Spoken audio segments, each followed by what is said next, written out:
Welcome back to A Little Bit of Cheese, your daily bite-sized Wisconsin sports podcast. I'm your host, Cody Depius. I want to thank you for being here with us today, as it is Wednesday, September 25th, just a little bit before 4 p.m. once again. Sorry we got these late starts. I'm just happy we're getting shows in, and that's how it's going to be. It's going to be a little bit inconsistent, but we're going to be here, and we're going to give you all the Wisconsin sports news, at least the big stuff, every single day. I'm going to try to make it in a short, listenable podcast where even if you got to listen to it the day after, at least I'm getting it to you. That's our biggest goal, and we're going to continue to accomplish that, at least during the work week, the 5 days. We'll take off business holidays, all the stuff that goes in with that. But starting at the top here, the Packers really sending you through some emotional stuff the past couple of days. Of course, yesterday we talked about the Brett Favre, where he is now diagnosed with Parkinson's. He said that during a congressional hearing, where there's a lot of things that he had done wrong in the past, but now you hear that his life might be cut short due to a disease. It doesn't stop. Of course, that's still an entire conversation. I apologize yesterday for it not really. It's a tough thing to talk about. I tried my best to do what I could with it, but really what I want you guys to do with that is to go in and read and listen and pray by yourselves. I'm just going to try to give you the facts as they come to me. But today, not anything in the sense where it's as sad as what we were talking about yesterday, but there's a couple tears that could be had about this story. Aaron Jones just released a Players Tribune article as he thanked teammates, fans, and the Packers. Of course, Green Bay will be taking on Minnesota at Lambeau Field on Sunday. So there's got to be a lot of emotions going through Aaron Jones right now. Of course, he was a sixth-round pick. He spent his entire career up until this year with Green Bay, where Green Bay released him just a couple of hours after they had signed Josh Jacobs to that big free agent contract, where there was a little period in time where a lot of fans, and myself included, were very excited to see what would happen in an Aaron Jones, Josh Jacobs backfield tandem, but didn't get to see that as Jones was released shortly after. And then Minnesota does what the Vikings have commonly done over the past couple of years. They pick up the players that Green Bay decide that they don't want, where Zadarius Smith can be in that conversation, Brett Favre, Greg Jennings, the list goes on. Vikings, they like to get Packers players towards the end of their careers. Well, it happened once again here now with Aaron Jones, but it's a heartfelt message. It's very nice. Of course, Jones is a fan favorite here in Green Bay. It was a good article. I would recommend you going online, looking it up, reading on this once again. I'm sorry, I must sound like an English teacher to you guys, telling you to go and do all this reading on your own, but I do recommend it. I find enlightenment in reading, even if it's just sports articles. If that's how we keep our intellect up, that's how we're gonna do it. But this one kind of tugs at the heartstrings a little bit, of course, thanking the fans and the teammates and Green Bay as a whole. But he really ends it with this message where he said, quote, "No G on the helmet on Sunday. There'll always be one in my heart." So Aaron Jones' return to Green Bay will be taking place on Sunday. We'll, of course, talk about that a little bit more in these next couple of days here. It'll be a big matchup, big NFC North. Who's at the top? Who's the king of the North right now? That's what that game's going to be essentially. We're not sure on Jordan Love yet. Things are still a little bit iffy, as they have been the last couple of weeks. He's continued to practice. They are continuing to limit him to an extent. So these next couple of days will be a little bit more telltale as to how possible it is that Jordan Love is the starting quarterback for Green Bay on Sunday. But it is going to be pretty weird seeing Aaron Jones wearing the purple and gold. It's not what you hope for. Of course, he was so good in Green Bay, and I said it before, where I thought Josh Jacobs is probably the best Packers running back that I have watched, where I think Jones is second. And of course, very early in Jacobs' career, he didn't have a great game on Sunday, but I think the capabilities for a running back, Jacobs is at the top. And what Aaron Jones is able to do, of course, a sixth-round pick out of UTEP. Jamal Williams is actually selected in that same exact draft.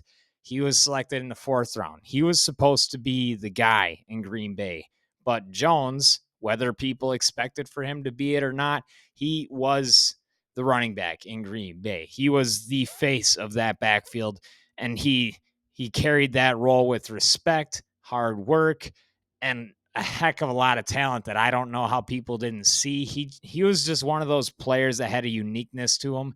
He would just glide. That's how I would describe his running style. He would glide and he'd find a way to pick up 5 yards of carry. And out of the backfield, the receptions were always there. Was just a very, very valuable player for the Packers. And he's been playing very good. And one of the reasons why Sam Darnold is having the year that he's having in Minnesota. A lot of it's due to Aaron Jones. So it'll be weird, but it's just written on the wall. Whenever a Green Bay player leaves, they're probably going to have to spend some time in Minnesota. I suppose you can call that purgatory before you retire.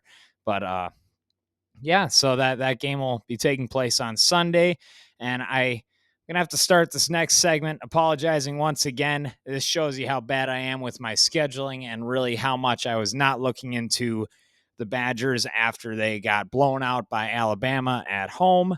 Badgers didn't play on Saturday. I know I said on Friday that they were going to, but they had a bye week. It was not at the forefront. I didn't do any research, so I apologize. Just going to be honest with you there.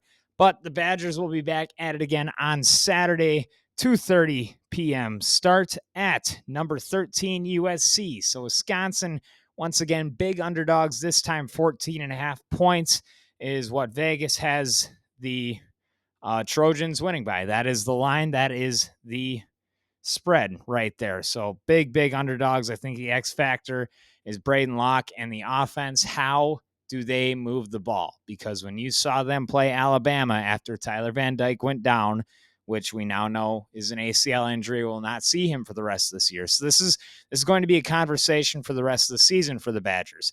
How can Phil Longo and the offense move the ball without the guy you were expecting at quarterback out for the rest of the season? You saw it kind of last year with Tanner Mordecai. Things did not work with Locke. And every drive except for the first drive that Van Dyke played for Wisconsin against that game in Alabama, we're not able to move the ball. It looks bad. It was sloppy. He had zero pocket awareness. He missed a lot of throws. I hope he proves me wrong, but my expectations here for Wisconsin, and there was zero identity on defense as well. It was just a rough game. There was no positive takeaways in that Alabama game. And I understand that Alabama is one of the top teams in the country, but you'd like to see your team fight back just a little bit. You're like, yeah, we're still proud of the boys out there. There just wasn't a whole lot where you could go home and say, well, at least they did this. There wasn't a lot of at least anything. At least we had a lead. Vakos made a kick on the opening drive with Van Dyke.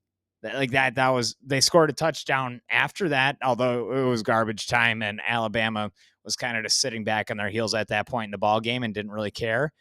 That was it. There were no positives. And going forward in this season, and this is why I think a lot of people are frustrated, along with myself.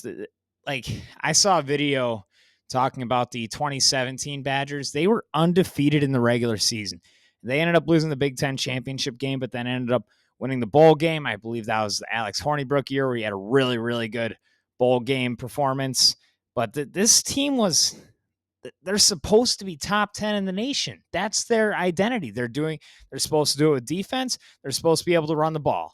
Now you have completely swept away that identity. Of course, I think there is something to be said about trying to make changes because this team has not been able to compete at the top level nationally. And I don't really know how much it was going to with a one-dimensional offense where you couldn't really expect anything out of a passing game or a pocket passer at all. Like, it just didn't work. You saw a couple of quarterbacks who should have been decent, and Hornibrook was one of them. Yeah, he led an undefeated regular season that season and had a good bowl game, but overall, Wisconsin was not a great quarterback. Graham Mertz was terrible, and the list goes on. There just has been no identity of a passing game. So I commend them for going out and trying something different, because you can look at the guys that are playing in the college football playoff and are competing for that national title, like actually competing either in the game or one game away. And They're good pocket passers. They can drop back. They have an identity. Even Michigan last year, who was a run first team, if McCarthy needed to sit back there and sling it, he could. It was an option. For Wisconsin, they haven't really had that option besides when I think Russell Wilson was there. And that team still found a way to fall on its face. So now you're in this limbo where you're coming off of your prior identity.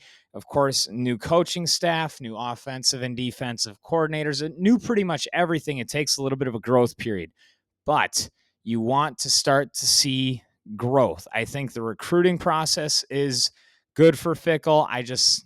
Where he's at in his hiring, I don't think Longo is the offensive coordinator for Wisconsin. Things are going to have to change, which I could be wrong. Maybe they find a way to figure something out, which I think the rest of this season, you get to look back and see if there are any improvements as to what they had last year. Last year, they could not really move the ball. They ended up going back and running ground and pound with Braylon Allen. This year, you don't really have a ground and pound running back. Tawe Walker's a power back, but he's not Braylon Allen. Ches Malusi, who I thought had a really solid start to the year last year before he broke his leg. I was expecting a lot more out of him this year. Just hasn't been the case. They have not been able to run the ball or pass the ball. It's just been sloppy football. Find an identity. Just show a little bit of fight. Give Badgers fans something to be excited about. Go in there, have a game against USC. Make me be quiet. Make me not have to say we need to tear this whole thing down again, not even a year and a half into it.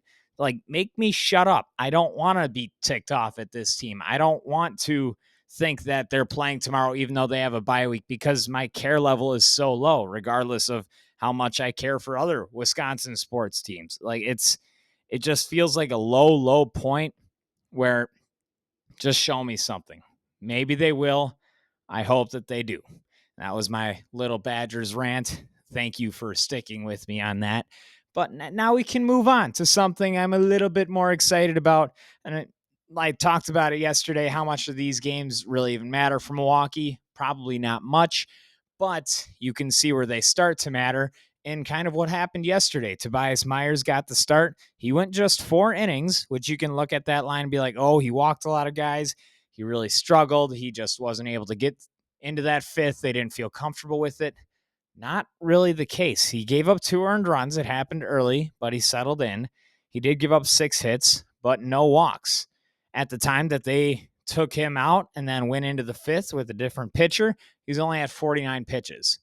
So this is where it gets interesting. And we talked about it last week where Colin Ray got his first major league save. He's now been doing some stuff out of the bullpen. Pat Murphy and this pitching staff, they're trying to figure out what they want to do when it comes to the playoffs. And I think what you saw out of Tobias Myers yesterday might be what you see out of him in the playoffs. Get us through 4 innings. We'll give the ball to the bullpen and see what happens.